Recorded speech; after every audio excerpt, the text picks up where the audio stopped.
जीरा प्लस और चाय के साथ इस चैंपियंस ट्रॉफी में मैं करूंगा गुफ्तगू आपसे only on Ramiz Speaks, brought to you by Zeera plus. Bharat richly deserve करते हैं चैंपियंस ट्रॉफी का फाइनल खेलना, इसलिए कि वर्ल्ड क्लास टीम बन चुकी है भारत की व्हाइट बॉल क्रिकेट में खास तौर पे। और बुमराह हो या ना हो, बॉलिंग अटैक पोटेंट है। 4 स्पिनर्स के थ्रू प्रेशर क्रिएट किया।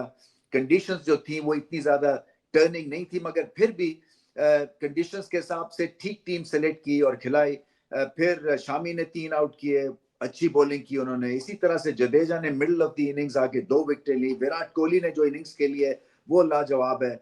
ये टिपिकल विराट कोहली के चौके छक्कों वाली इनिंग्स नहीं थी, मगर क्या था कि सिचुएशन डिमांड कर रही थी। विराट कोहली ने जिसको बिल्कुल सही समझा कि आप सिंगल्स के थ्रू 5 साढ़े 5 रन एन ओवर पे चलना था, तो वहां पे रिस्क लेने की जरूरत नहीं थी। और रिस्क फ्री बैटिंग से जो है वो बड़ा एक तरह से प्रेशर जो था वो ऑस्ट्रेलिया पे इन्होंने बनाए रखा। श्रेयस अय्यर ने इनका बहुत अच्छा हाथ बटाया, और वो भी एक तरह से अनसंग हीरो हैं। उनकी कोई ज्यादा विराट कोहली के सामने तारीफ नहीं करते हैं, क्योंकि विराट कोहली ने तो छाए होते हैं रन चेज में। 8000 रन किए उन्होंने सिर्फ रन चेज इनिंग्स में।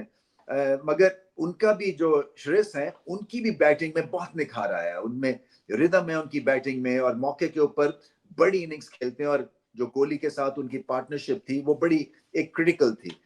जीरा plus moment of the match,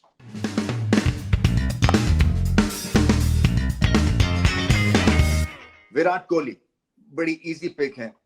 Virat Kohli ने जो सिंगल्स निकाले, 50 से ज्यादा सिंगल्स इस इनिंग्स में उन्होंने स्कोर किए और परफेक्ट इनिंग्स खेले हैं। क्योंकि कई दफा सिंगल्स जब कोई बैट्समैन निकाल रहा होता है तो बोरिंग लगता है, मगर विराट कोहली जब सिंगल्स ले रहे होते हैं वो बोरिंग नहीं लगते हैं, क्योंकि उसमें आर्ट इन्वॉल्व होता है। उसमें एक माइंड जो अप्लाई कर रहे होते हैं, वो देख के आपको खुशी भी होती है और हैरानी भी होती है कि किस तरह से ये गेयर बदलते हैं। और चौके छक्के नहीं देख रहे हैं, बल्कि सिचुएशन ये मांग रही थी, डिमांड कर रही थी कि आप बस रोटेशन ऑफ स्ट्राइक के ऊपर जाएं और आप मैच जीत जाएंगे। और एग्जैक्टली उन्होंने ये किया।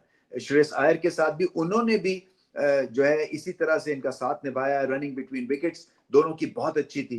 बट जिस तरह से ये रन चेस करते हैं विराट कोहली, उससे बहुत सारे प्लेयर्स, खासतौर पे यंग प्लेयर्स, पाकिस्तानी प्लेयर्स सीख सकते हैं कि किस तरह से आप एक ही गेयर में नहीं वनडे क्रिकेट खेलते हैं। जब आपको रन्स की जल्दी जरूरत होती है, आपके पास वो गेम ऐसी होनी चाहिए जिसको आप एक्सपैंड कर सकें। और जब रन चेस इस तरह से जैसे विराट कोहली ने किया, जहां पे रन अ बॉल की सिर्फ जरूरत है, तो आप सिंगल्स के थ्रू भी मैच जीत सकते हैं। रिस्क फ्री बैटिंग थी, दिलकश बैटिंग थी।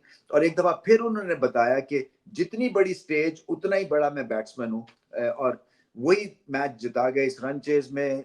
कहीं पैनिक नहीं आने दिया, इसलिए कि जो डॉट बॉल्स भी खेल रहे थे हार्दिक पांड्या, उसके बाद होता क्या था कि वो छक्का मार देते थे। उससे फिर वही जो प्रेशर क्रिएट हुआ था वो रिलीज भी हो जाता था और प्रेशर में भी नहीं आया। ये भी एक इस भारतीय टीम की बहुत बड़ी वजह है कि वर्ल्ड लेवल के ऊपर इंप्रेसिव ये परफॉर्मेंसेस दे रहे हैं कि टेम्परमेंटली स्ट्रांग है और क्रंच मोमेंट्स के ऊपर ये विल्ट नहीं करते हैं, ये गिरते नहीं हैं, बल्कि वहां से उठते हैं। और मैं पहले भी कह चुका हूं कि एक वाहिद ही एक अकेली टीम होगी दुनिया में व्हाइट बॉल क्रिकेट में जो कि कम बैक करती हैं। जब मार पड़ रही होती है तो बॉल के साथ कम बैक, और जब बैटिंग नहीं चल रही होती तो टेल आके जो है आपको मैच जिता देती है, या लेट मिडिल ऑर्डर जिता देता है। अक्सर पटेल आके बल्ले के साथ मैच जिता देते हैं। इतना कॉन्फिडेंस है और इतनी अहलियत है और इतना स्किल वर्क अच्छा है इस टीम का कि ये किसी भी मौके से कोई भी सिचुएशन को अरेस्ट करते हैं और उसके बाद अपनी तरफ धकेल देते हैं। बट विराट कोहली ने आज लाजवाब इनिंग्स खेली और रिचली डिजर्व करते हैं ये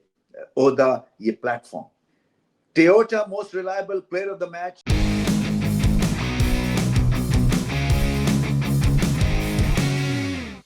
रविंद्र जडेजा। देखिए, जडेजा बैटिंग और बॉलिंग तो करते ही हैं, मगर जो वो फील करते हैं ना, आपको देखना चाहिए लाइव उनको कि किस फुर्ती के साथ, महारत के साथ वो एंगल्स एक तो कट करते हैं। सर्कल में भी पॉइंट पे खैर फील करते हैं, जो कि सबसे मुश्किल एक फील्ड पोजीशन गिनी जाती है सर्कल में, मगर डीप में एंगल्स कट करते हैं। बॉल तक बड़ी जल्दी पहुंचते हैं और बड़े वेल बैलेंस्ड होते हैं जब वो थ्रो कर रहे होते हैं। और फिर रॉकेट की तरह उनका बॉल आता है, रॉकेट आर्म है जिसको कहते हैं। और फिर जो बैटिंग और बॉलिंग करते हैं वो क्रंच मोमेंट्स पे आके करते हैं, जब विकेट लेनी हो, जब जब आपकी हिटिंग हो रही हो वहां पे बॉलिंग आके करते हैं और काबू में कर देते हैं मैच को। इसी तरह से बैटिंग में जब आते हैं लेट मिडिल ऑर्डर में, तो तब भी डू और डाई सिचुएशन में आते हैं और अकल के साथ खेलते हैं और बहुत बड़े ऑलराउंड क्रिकेटर बन चुके हैं। इसीलिए जो है ये रिलायबल भी हैं, इसीलिए ये वर्थ वॉचिंग भी है इनकी क्रिकेट। और मुख्तलिफ किस्म के ये लेफ्ट आर्म स्पिनर है, ये तेज करते हैं हवा में गेंद 90 किलोमीटर से ज्यादा की इनकी स्पीड होती है, और फिर गेंद फंसता भी और स्पिन भी होता है। तो यहाँ पे जो है इंप्रूवमेंट आई है जडेजा में कि अब इनका एक ही एंगल से गेंद अंदर नहीं आता है, ये गेंद को सीधा भी रखते हैं और स्पिन भी करते हैं। और अगर उस स्पीड पे गेंद जब स्पिन होता है तो फिर खेलना बड़ा मुश्किल हो जाता है, स्वीप भी नहीं इनको लगती है क्योंकि इतना क्विक थ्रू द एयर है। और मतलब है 3 डायमेंशनल क्रिकेटर, वैल्यू एडिशन, और देखने के लायक थी आज उनकी परफॉर्मेंस, खासतौर पे फील्ड में और बॉल के साथ। सो हर बेस कवर्ड था। सेमीफाइनल बहुत बड़ा इवेंट होता है, बहुत बड़ा स्टेज होता है। बड़े स्टेज पे विराट कोहली अमूमी तौर पे चलते हैं, बड़े स्टेज पे कई टीम्स फ्रीज कर जाती हैं। ऑस्ट्रेलिया ने टॉस जीत के रन ऑन द बोर्ड लगा के कोशिश की कि इंडिया को हम फंसा लेंगे, मगर रन ज्यादा नहीं किए। वो जो क्रिटिकल मोमेंट पे स्मिथ आउट हुए हैं ना, उससे 30 रन कम हुए हैं ऑस्ट्रेलिया के। शायद फिर भी भारत जीत जाते, मगर और मुकाबला थोड़ा सा ये सख्त कर सकते थे। विकेट टेकिंग ऑप्शंस बहुत कम थी ऑस्ट्रेलिया के पास, क्योंकि स्पिनर्स भी जो थे वो इतने फ्रंट लाइन के नहीं थे, फास्ट बॉलर्स तो अवेलेबल नहीं थे। ये जो दोनों फास्ट बॉलर्स थे जो खिलाए थे उन्होंने, वो माइजरली परफॉर्मेंस तो दे सकते हैं, मगर अटैकिंग उनके पास बॉलिंग नहीं थी या ऑप्शंस नहीं थे।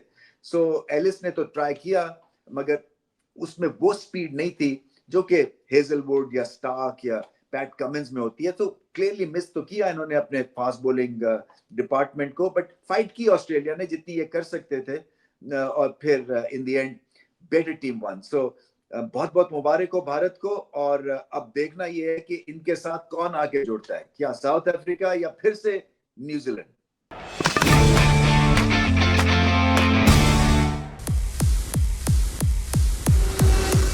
35 years of proven reliability.